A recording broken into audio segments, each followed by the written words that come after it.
You are not important to me. Oo. Thank you, Mr. Chair. Yan. Kaya, huwag kang mag-alala. Hindi ako kailanman magdidemanda sa'yo. Oh, tumatawa ka pa eh. Thank you, Mr. Chair. Natatawa ka sa akin eh. No, Mr. Chair, I am expressing my gratitude, Mr. Chair. Ganun ba? You made a statement against me. Ang sabi mo, ganito, kung abante, paswelduhan ka ng taxpayer, tinawag mo akong tinawag mo akong ba't mo ginawa sa akin yun? Gusto mo ba akong umiyak ngayon sa'yo? Please, yes.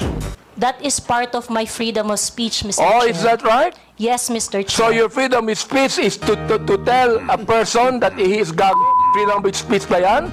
My freedom of speech, part of my freedom Ang of galing speech mo. is to react Ang on the galing mo. action of Ito a pa, public official. sinabi mo in another post, ito sinabi mo, isasampal ko ito sa pagmumukha mo.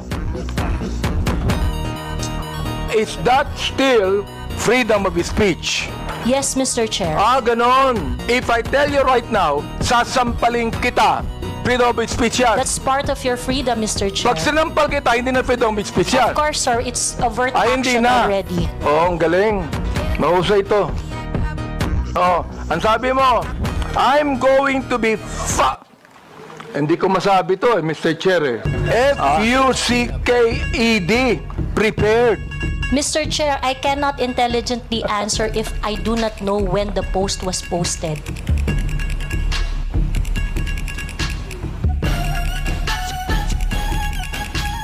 You can post something today and you forget that tomorrow. Am I right? That is correct, Mr. Chair. That's very likely. You hated me. Hindi pwedeng sabihin mo sa akin na you love me. Is that a person that you said that you love me? I love you and because of that, isasampal ko ito sa'yo. At the very most, I do not like your performance as a member of the 19th Congress.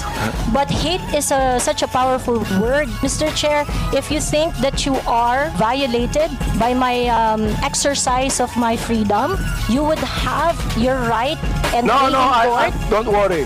I'm not going to charge you. If I charge you in court, matatalo ka eh. Pero hindi. Tayo po mga vlogger natin. Do you agree with what Miss Joey Cruz said? I'm a bit forgiving on those, Mr. Chair, because sometimes people are so expressive that we tend to say things. And I could cite your example on the last hearing. You mentioned something as well. Gusto kong sabihin ngayon, Mr. Chair, publicly. Ikaw ang Binalik ko lang sa kanya eh. Siya ang unang nagsabi. Nasa public eye din po kami, gaya po ninyo.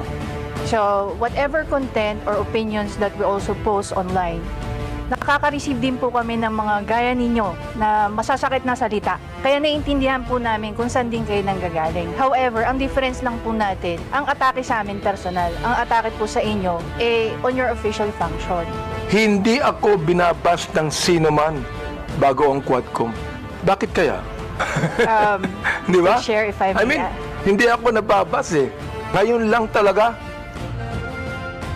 Miss Cruz, wala akong karapatang tawagin kitang gago. And I respect your opinion, Mr. Chair. Not my opinion. That is my belief. I respect your belief, Mr. Iba Chair. yung belief. Marami ring bashing ang binigay ni Miss Cruz kay Congressman Ace Barbers eh.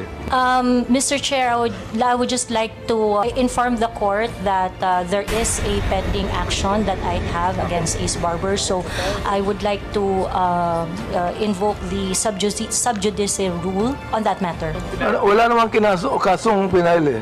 No, Mr. Chair, I filed a libel suit against Congressman Barber. Kay Ace Barbers. Yes, Mr. Chair. Oo. Huwag ka na mag-file ng libel suit sa akin. Wala naman akong sinabing masama sa iyo.